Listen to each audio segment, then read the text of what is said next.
तो मतलब आज की डेट में अगर मैं इसको सेल ऑफ करूं तो मैं लोन भी अपना रीपे कर सकता हूं कंप्लीटली, और जो बचा 1.3 सीआर का प्रॉफिट है उससे मैं कोई नया प्लेस भी एक्सप्लोर कर सकता हूँ, कोई नया प्लेस या नया प्रॉपर्टी भी बाय कर सकता हूँ। तो रियल एस्टेट अपने आप में बहुत अच्छा ऑप्शन है, लेकिन आपको उसको बाय करने के लिए सबसे पहले आपको कुछ चीज़ों की, कुछ टर्म्स एंड कंडीशंस के बारे में सोचना चाहिए। वहां से शुरू होता है आपका सफर किराए के घर का। Income diversion aspect. अब ये इतना खतरनाक एस्पेक्ट है जो हम इधर उधर इंटरनेट पे देख के, कोई फलाना रील्स देखकर, कोई फलाना कोई वीडियो देखकर हम दिमाग लगाते हैं ना कि यहाँ से पैसा बचा सकते हैं, फलाने जगह से पैसा बचा सकते हैं। तो जब ये दिमाग में आ गया कि आपके इन्वेस्टमेंट के कुछ डाइवर्जन इफेक्ट्स भी होते हैं, कुछ डाइवर्जन एस्पेक्ट्स भी होते हैं, तो वहां से शुरू होती है भसड़। आज का जो हमारा माहौल है वो है कि घर हमें किराए पर लेना चाहिए या खुद का होना चाहिए, बाय और रेंट अ हाउस। चलिए आज का माहौल बनाते हैं। आज हम जो भी डिस्कशन करने वाले हैं वो किसी फालतू थ्योरम के बेसिस पे नहीं करेंगे कि देखो सर, मैं आपको ये बताऊं कि देखो सर, ये देखो एक्सेल शीट में देखो, इतना इतना पैसा डालोगे तो यहाँ से पैसा इतना ग्रोथ होगा, ऐसे ऐसे बच जाएगा, फलाना ढिमकाना। ऐसा कोई थ्योरम हम यूज करने वाले नहीं है। इस डिसीजन को प्लान करने के लिए या एनालाइज करने के लिए हमें कुछ एंगल्स के बारे में सोचना जरूर होता है। ऐसे हवा में बात करने से कुछ मिलने वाला तो है नहीं, स्टिल हमें कुछ एंगल्स के बारे में जरूर सोचना चाहिए। आप इस वीडियो में एंड तक बने रहिएगा, आपको बहुत से फायदे मिलेंगे, आपको ये समझ आएगा कि एक्चुअली ये हमारे लिए बेस्ट डिसीजन है या नहीं। एंड तक जरूर बने रहिएगा। तो पहला एस्पेक्ट होता है मूविंग एस्पेक्ट। आपने बहुत जोर जबरदस्त करके आपने एक परमानेंट सिटी डिसाइड कर ली कि साहब हम यहीं रहने वाले हैं, इसी सिटी में हम रहेंगे, और ये डिसाइड आपने कर लिया। आप पूरी दुनिया जहां भले ही घुमाओ, लेकिन आपको ऐसा लगता है कि यही मेरी परमानेंट सिटी है, यहीं पे मैं रहने वाला हूं, यहीं मुझे सुकून मिलता है। तो एक जगह आपने डिसाइड कर ली, तो सबसे पहले आप कोई प्लेस रहने का जुगाड़ करोगे, और वहां से शुरू होता है आपका सफर किराए के घर का। अब किराए के घर पे आप रहना स्टार्ट कर चुके, 1 साल रहोगे, 2 साल रहोगे, 3 साल बाद आपके लैंडलॉर्ड, क्योंकि लैंडलॉर्ड तो आपको कभी भी कॉल कर सकता है, कभी भी खाली करा सकता है, उसने फ़ोन करके आपको बताया कि साहब आपको ये खाली करना है क्योंकि मैं कुछ करने वाला हूँ, मेरे कुछ और प्लान्स हैं, तो आप कोई दूसरी जगह देख लो। आपने सारा सामान पैक किया, जो कि बड़ा पेनफुल प्रोसेस है। पैक करके आपने किसी दूसरे मकान में शिफ्ट किया, ठीक है जी। अब शिफ्ट करने के बाद में कुछ साल आप वहाँ रहोगे, फिर आप कोई तीसरे मकान में शिफ्ट करोगे, फिर आप शिफ्टिंग। तो ये शिफ्टिंग वाला क्राइटेरिया ना रेगुलर चलते रहने वाला है। कोई 15-20 साल के लिए कोई अपना मकान किराए पर थोड़ी देता है। तो ये जो शिफ्टिंग का प्रोसेस है ना भैया, बहुत पेनफुल प्रोसेस है। मुझे तो पर्सनली ऐसा लगता है, क्योंकि मैं एक्सपीरियंस करके आया हूँ पर्टिकुलर शिफ्टिंग प्रोसेस को। ये अपने आप में बहुत ही पेनफुल प्रोसेस है, क्योंकि सारा सामान पैक करो, सबको सेट करो, फिर दूसरी जगह पर जाके फिर वापस अपने सामान को सेट करो, बड़ा लंबा कार्यक्रम है। तो मूविंग एस्पेक्ट एक ऐसा एंगल है जिसके बारे में हमें सोचना चाहिए। दूसरा पॉइंट आता है इनकम एस्पेक्ट। इनकम एक ऐसी चीज है जिसके हिसाब से ही आप ये डिसीजन ले पाओगे कि मुझे किराए पर जाना चाहिए या मुझे मकान बाय कर लेना चाहिए, क्योंकि हर आदमी के अपने गोल्स होते हैं, अपनी एक वैल्यूज होते हैं। अगर आपकी इनकम कम है, स्टेबल नहीं है, सेविंग्स भी कम है और जिम्मेदारियां ज़्यादा हैं, तो उस केस में आपके लिए किराया ही आसरा है। लेकिन अगर आपकी इनकम स्टेबल है, आपने खूब मेहनत करी, धीरे धीरे मेहनत करके आपने अपनी एक इनकम को स्टेबल नेचर पर ले आए, आप सिक्योर पोजीशन पर पहुंच जाते हो, तो घर को बाय करने के बारे में एक बार तो प्लान करना ही चाहिए। थर्ड एंगल आता है एक्सपेंस वर्सेस इन्वेस्टमेंट एस्पेक्ट। बिल्कुल बेसिक लेमन लैंग्वेज में मैं आपको ये समझा रहा हूँ। रेंट कंप्लीट वेस्ट ऑफ पैसा है, वो एक तरीके का खर्चा है, ठीक है। ये पैसा दोबारा आने वाला नहीं है। उसके इतना पैसा देने के बावजूद भी आपको एक एसी लगाने के लिए अपने लैंडलॉर्ड को पूछना पड़ता है।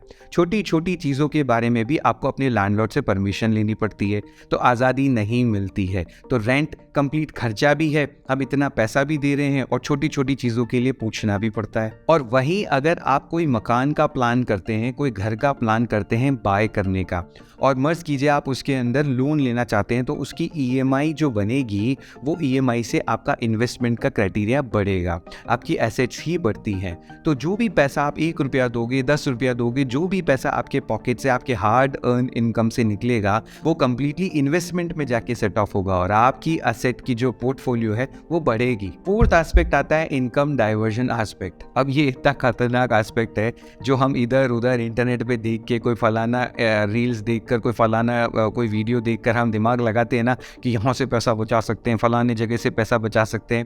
तो जब ये दिमाग में आ गया कि आपके इन्वेस्टमेंट के कुछ डाइवर्जन इफेक्ट्स भी होते हैं, कुछ डाइवर्जन एस्पेक्ट्स भी होते हैं, तो वहाँ से शुरू होती है भसड़। चलो मैं आपकी इस भसड़ में सॉल्व करने की हेल्प करता हूँ। इन्वेस्टमेंट्स कितने टाइप के होते हैं, कौन कौन से इन्वेस्टमेंट्स हम कर सकते हैं? जैसे कि आप गोल्ड में पैसा डाल सकते हो, ठीक है जी, आप स्टॉक्स में डाल सकते हैं, म्यूचुअल फंड्स में डाल सकते हैं, ठीक है जी, या रियल एस्टेट में डाल सकते हैं, या और भी बहुत प्रोडक्ट्स आते हैं आजकल मार्केट में, प्रोडक्ट लाइन है जहाँ पे आप अपने इन्वेस्टमेंट्स को सेव कर सकते हैं। लेकिन मैं आपको ग्राउंड रिपोर्ट बताऊं, जितने भी इकोनॉमिस्ट और एनालिस्ट हैं उनका एक बिल्कुल एवरेज सेट है कि इनमें किसी में भी आप इन्वेस्टमेंट करोगे बिसाइड्स रियल एस्टेट 10 to 14% का एवरेज ग्रोथ आपको रिटर्न ऑन इन्वेस्टमेंट मिलता है। तो ये ग्राउंड रिपोर्ट है, लेकिन रियल एस्टेट की बात अलग है। मेरे ओपिनियन में आपको रियल एस्टेट का इन्वेस्टमेंट चूज करना चाहिए। ये मैं खुद के पर्सनल एक्सपीरियंस से आपको बता रहा हूँ। एक एग्जांपल मैं खुद का ही देता हूँ। मुझे आज से 8 साल पहले मैं ऑफिस के लिए लोकेशन ढूंढ रहा था, ठीक है जी। उस टाइम मेरे पास में इतने पैसे नहीं थे, तो मैंने रेंट पे जगह ले ली।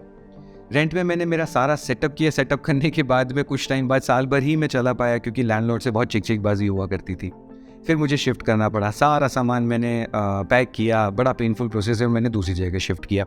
दूसरी जगह भी रेंट पर जाने के बाद भी ये लगा कि भैया यहाँ पे भी दिक्कत आ रही है, रेंट का सीन बनेगा नहीं, और मैं पैसे भी उतने दे रहा हूँ और कुछ कर भी नहीं पा रहा हूँ। तो फिर वहाँ से भी मुझे खाली करना पड़ा। लेकिन उस टाइम पे, खाली करते टाइम पे, मैंने मेरे दिमाग में बिल्कुल सोच लिया था कि अब यहाँ से जाएंगे तो भैया कोई जगह लेकर ही जाएंगे। फिर मैंने प्रॉपर्टीज़ देखना स्टार्ट किया, क्योंकि सारा इन्वेस्टमेंट मैंने मल्टीपल प्लेसेस में कर रखा था। वहाँ से सब जगह इकट्ठा करके एक जगह पैसे लेके अब मैंने प्रॉपर्टीज़ देखना स्टार्ट किया। मैंने ऑफिस की प्रॉपर्टी फाइनली बाय करी आज से 6 साल पहले।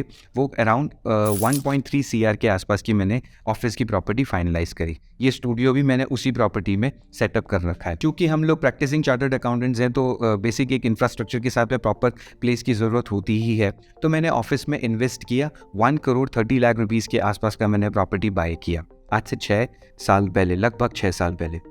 अब मैं आपको बताऊं, मैंने उसमें करीब 90% का लोन ले रखा था, ठीक है, और 20 ईयर्स के लिए मैंने लोन लिया हुआ है। अब उस लोन में मैंने जब कैलकुलेशन देखी तब पता चला कि आज से 20 ईयर्स बाद जो मैं पूरा पैसा चुकाऊंगा अपनी जेब से, वो 1.3 CR तो प्रिंसिपल अमाउंट हो गया, और इतना ही इंटरेस्ट, समझ लो 100%, तो 2.6 CR के आसपास का मैं इंटरेस्ट पे करूंगा, टोटल अमाउंट पे करूंगा आफ्टर 20 ईयर्स। मैंने आज की डेट की वैल्यूएशन निकाली पर्टिकुलर इस प्रॉपर्टी की, जो मैंने मेरा खुद का ऑफिस बनाया हुआ उस पर्टिकुलर प्रॉपर्टी की, तो वहाँ की वैल्यूएशन निकल कर आती है अराउंड 2.6 CR आज की डेट में। तो अभी 6 साल ही हुए हैं, और मुझे जो पैसा चुकाना है वो 20 साल तक चुकाना है। 20 साल बाद भी मैं 2.6 CR का ही पेमेंट करूँगा, और उसकी वैल्यूएशन आज 2.6 CR है बॉस।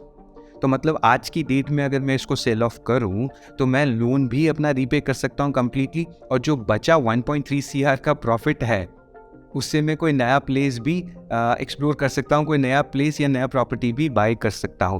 तो रियल एस्टेट अपने आप में बहुत अच्छा ऑप्शन है, लेकिन आपको उसको बाय करने के लिए सबसे पहले आपको कुछ चीज़ों की, कुछ टर्म्स एंड कंडीशंस के बारे में सोचना चाहिए कि क्या तो आपको बाय करना है और क्या बाय नहीं करना है। क्योंकि देखो, फ्लक्चुएशन, आलतू फालतू अगर कोई भी स्टॉक्स या म्यूचुअल फंड या कोई गोल्ड या किधर भी आप इन्वेस्टमेंट करोगे तो वो भी रिटर्न दे नहीं भी दे। रियल एस्टेट में भी सेम ऐसा ही सीन है कि अगर प्रॉपर्टी आपने चूज़ करते टाइम पे ये टर्म्स एंड कंडीशंस सेट नहीं किए कि भाई ठीक है ये प्लान करके अगर अपन चलते हैं, और ये नहीं किया तो आपके लिए दिक्कत हो सकती है, तब तो आपको रियल एस्टेट भी इतना प्रॉफिटेबल नहीं लगेगा। इनफैक्ट कोई सा भी ऑप्शन प्रॉफिटेबल नहीं लगेगा, क्योंकि आपने रिसर्च ही ढंग से नहीं करी।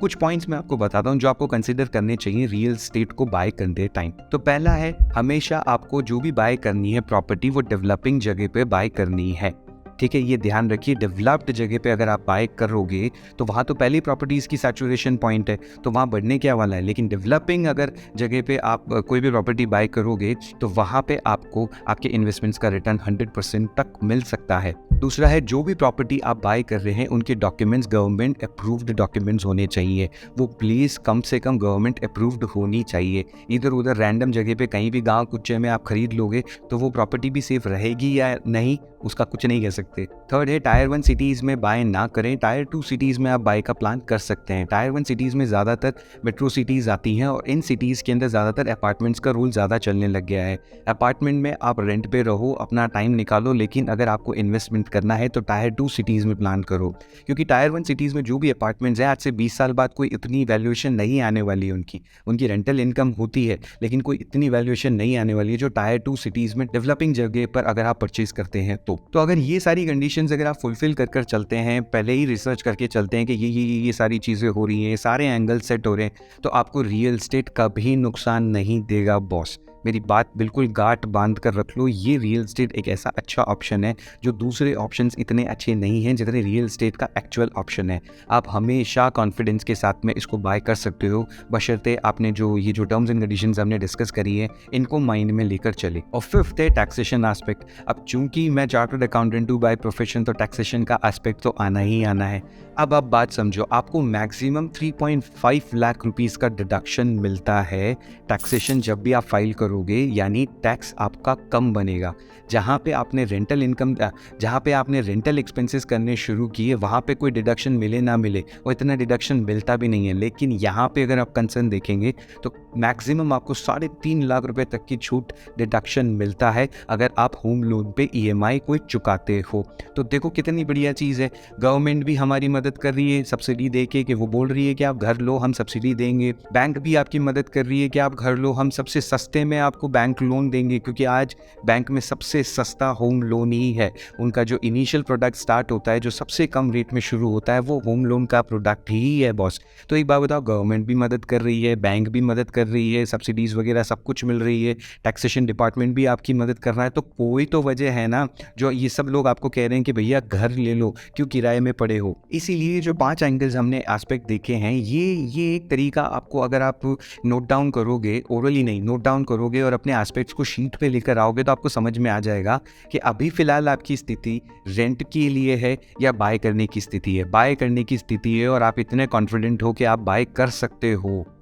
इतनी इनकम है कि उसकी 20 to 50% के बीच, 20 to 50 नहीं, 20 to 30% के बीच में भी आप उसकी EMI चुका सकते हो। तो भैया आप प्लान करो, डेफिनेटली रियल एस्टेट पर जाओ, लेकिन रियल एस्टेट बाय करते टाइम मैंने जो कंडीशंस बताई उसको मत भूलना।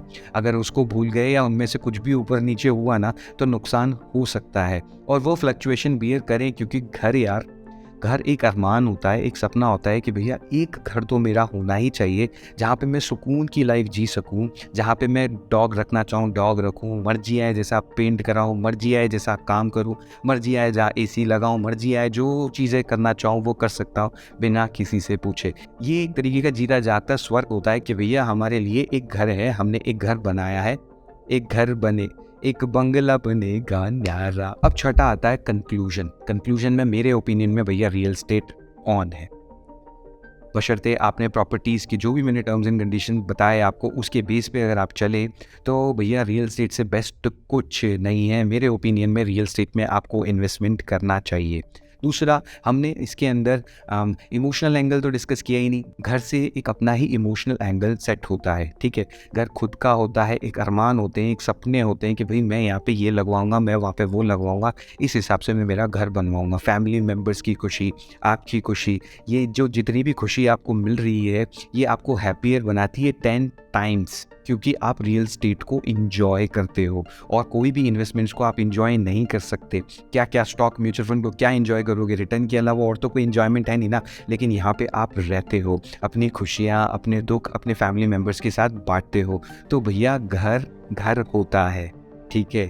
घर को घर इसीलिए बोलते हैं, वहाँ पे इन्वेस्टमेंट या रिटर्न का एक कैलकुलेशन साइड रहता है, वहाँ पे अपने इमोशनल हमारी भावनाएं जुड़ी हुई रहती हैं, हमारी यादें मेमोरीज बनती है उसमें। तो रियल एस्टेट पे जाना, अपने अरमानों को सच करना बिल्कुल सही है। बस आपको कॉन्फिडेंस होना चाहिए अपनी इनकम स्ट्रैटेजी में। ये जो चीज़ें मैंने आपको पहले बताई, वो सारी चीज़ें आप अपने दिमाग में लेकर चलो। मैंने कोई थ्योरम नहीं बताई है, कोई एक्सेल शीट नहीं बताई है इसमें इतना फलाना रिटर्न मिल जाएगा, फलाना रिटर्न मिल जाएगा, नहीं भाई। मैंने सिर्फ बेसिक आपको 3 ऐसी चीज़ें बताई हैं कि भैया रियल एस्टेट लेते टाइम पे ये चीज़ें आप एक कन्फर्म करो, उसके बाद आप आगे बढ़ो, कहीं नुकसान नहीं होगा, कोई देखने वाली बात ही नहीं है। मेरा नाम है CA अभिषेक, आप ट्यून इन थे द वेल्थ विजडम चैनल में मेरे साथ। आपके वक्त और फीडबैक के लिए शुक्रिया।